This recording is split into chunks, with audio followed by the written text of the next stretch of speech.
Энэ төсвийн хүрээний мэдээллийн тогтоолыг харахад эх оны төсвийн зарлага санхүүжилтийг 33.4 их найдад барина гэж тоо явж байна. Тэгэхээр энэ жилийнх төсвийн зарлагаа нэмэгдүүлэх үү гэсэн байр суурьтай байгаа юм байна гэж нэгдүгürt ойлгож байна. Тийм. Бууруулж байгаа юм байлээ. Одоо ч 35 их найд илүү байгаа. 34 их найд болгоо. Ер нь цаашдаа ингээд төсвийн зардлын өсөлт хурцтай байсныг бас ер нь зогсоёо бууруулъя гэсэн ийм төлөвлөгөөтэй орж ирж байгаа юм байлээ. Энэ бол зөв.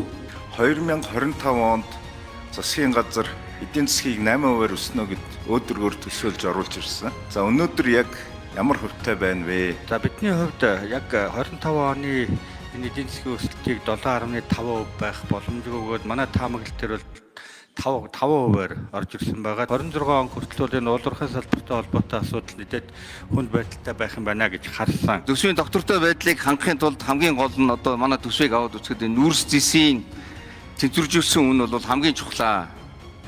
Гэтэл өнөөдрийн энэ төсвийн хүрээний мэдээлэл дээр орж ирсэн тэнцвэржүүлсэн үн $133 гээд орж ирчихсэн байгаа. Гэтэл өнөөдөр бодит амьдрал дээр нүүрсний үн чинь яг ийм үнэтэй байгаа юу гэвэл $70 хүрэхтэй үгүйтэй байгаа. Засгийн газрууд үнийг алт цэсээр нөхөж байгаа гэж ингэж тайлбарлаад байгаа шүү.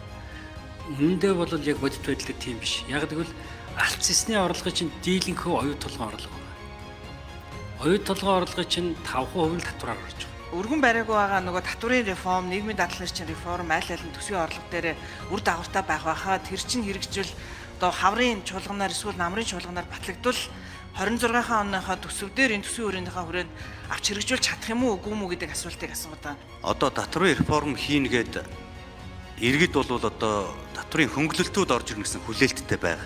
Энэ олон нийтийн мэдээллийн хэрэгслүүдээр дамжуулж шүүмжилж байгаа өнцгүүдийг харахаар татварын реформ нэрийн дор татварын төрлийг нэмэх гээд байна.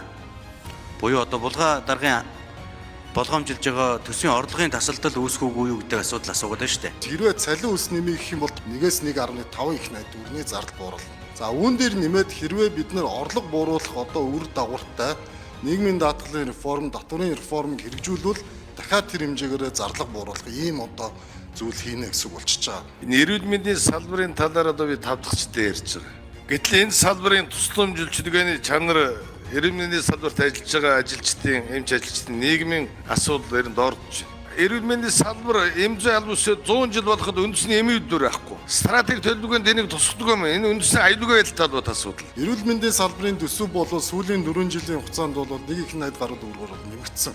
Хөрөнгө оруулалтаа нэмэгдээд. Одоогийн байгаа төсвөө зөв хуваарлах замаар болвол цалин өсөө нэмэгдүүлэх боломж байна гэж бол бид харж байгаа.